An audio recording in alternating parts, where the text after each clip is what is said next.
Dortmund let him go. Barcelona gave up on him. His first season at PSG, 14 goals in 62 games. 4 clubs, the same verdict. Wasted talent. That same player just scored twice at Anfield to eliminate Liverpool from the Champions League. 4-0 on aggregate. He won the Ballon d'Or. He won the Champions League. He broke the record that Mbappé thought was untouchable. A coach saw all this coming when no one else did. His name was Luis Enrique, and no one believed him. Before going back to the beginning of this story, you need to understand what Dembélé is today, because the numbers are almost offensive. 33 goals, 13 assists, 46 goal contributions last season. The numbers that Mbappé usually puts up. Let that number sink in for a second. Just like Mbappé, the guy who was supposedly irreplaceable, Champions League winner, Ballon d'Or winner, Champions League MVP. This season he has picked up exactly where he left off. 10 goals in 17 league games. And when PSG needed him most against Liverpool at Anfield, with a spot in the semi-finals on the line, he scored twice in the second half to seal the tie. Luis Enrique described it simply. Ousmane has always been a phenomenon. The thing is, you have to dig deeper to get the best version of Ousmane. That is what Dembélé is now, a cheat code. What he was 3 years ago is a completely different story. Dembélé's story always started the same way, with talent. No one ever questioned the talent. Not at Rennes, where he broke out as a teenager, nor at Dortmund, where he announced himself to Europe before Barcelona paid 135 million euros to sign him. At Barcelona, the talent was evident every week, but so were the problems. Injuries, attitude, inconsistency. The type of player who would destroy Real Madrid on a Tuesday and then act like he had never seen a football on Saturday. Coaches loved him on Monday. By Friday, they were questioning his life choices. Barcelona let him go after 6 years. PSG signed him in 2023, and his first season in Paris was, to be honest, more of the same. 14 goals in 62 games. For a player of his level, that's not a slump, it's a pattern. Coach after coach, the same frustrated conclusion. The talent is real, but no one can unlock it. Then Luis Enrique arrived, and the first thing he did wasn't tactical. He confronted him. PSG drew Arsenal in the Champions League group stage. A big game, European stage, exactly the kind of night Dembélé was made for. Luis Enrique left him out of the squad. He wasn't injured, he wasn't suspended, out as a punishment. When asked about it, Enrique didn't soften the edges. If someone seriously fails to meet their responsibilities, they are not ready. I had to make a difficult decision, but I think it was the best decision for the team. I would do it 100 more times.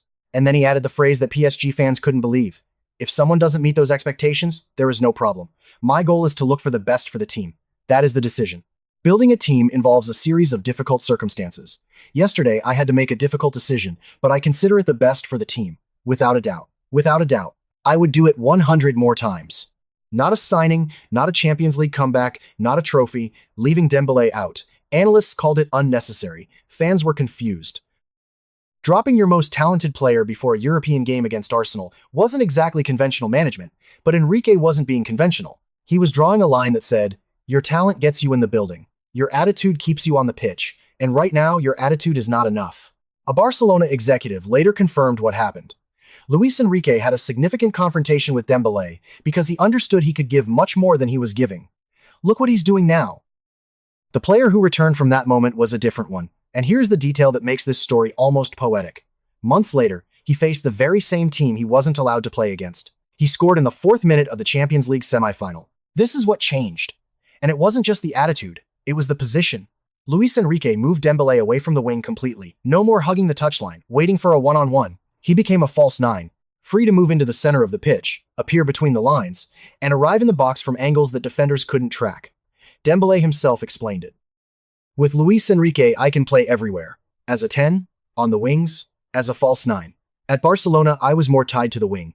Here, I have freedom. But the freedom came with a condition. Working without the ball, pressing, covering, defending. That was the part Enrique had to fight for, and it changed PSG as a team, not just Dembélé as a player. When your best offensive player presses high up, everyone presses together. When he doesn't, there is a hole at the top that the rest of the team spends 90 minutes trying to plug. Enrique understood that, and eventually, Dembélé did too. After PSG won the Champions League against Inter, Enrique said something that explained his entire philosophy in a single sentence. I would give the Ballon d'Or just for how he defended in this final to Mr. Ousmane Dembélé.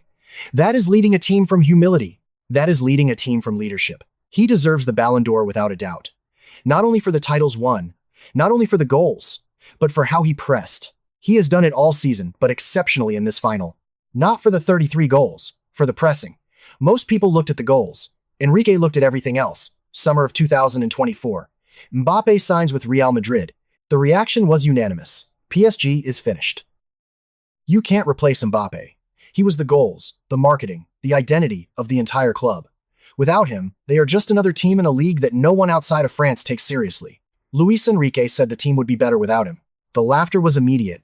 Then came the 2024-25 season. Champions League, the first in their history, 5-0 in the final against Inter. It wasn't a lucky win, it was a demolition. Dembélé provided 2 assists in the final. Dembélé broke Mbappe's record for most goal contributions in a single Champions League campaign for PSG. And at the end of it all, he stood up and collected the Ballon d'Or. Mbappe left to win everything. Dembélé stayed to become everything. Meanwhile, in Madrid, Mbappe scored goals, broke records, collected golden boots, and won nothing. Real Madrid has just been eliminated by Bayern Munich, 6-4 on aggregate. Mbappe is watching the semifinals from home. Some decisions age better than others. And now PSG is back in the semifinals. Defending champions.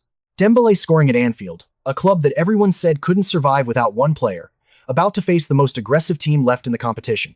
Except that PSG has already played against Bayern this season, in the Club World Cup quarterfinals. PSG won 2-0. Dembélé scored the second in stoppage time with 9 players on the pitch. Luis Enrique described him after that match with a single word: exemplary. Luis Enrique looked at a player that 3 clubs had discarded and saw something no one else bothered to look for. He didn't fix him with a speech, he fixed him with a decision, one of the hardest a coach can make, publicly dropping your most talented player, drawing the line, and trusting that whoever returned from that moment would be better than the one who entered. The man who called that his best decision of the year just saw that same player score twice at Anfield and score against Arsenal in the semifinals. He was right about everything, but the story isn't over. PSG still has Bayern ahead of them. If Luis Enrique was right about Dembélé, and he was, the question now is if he's also right about this.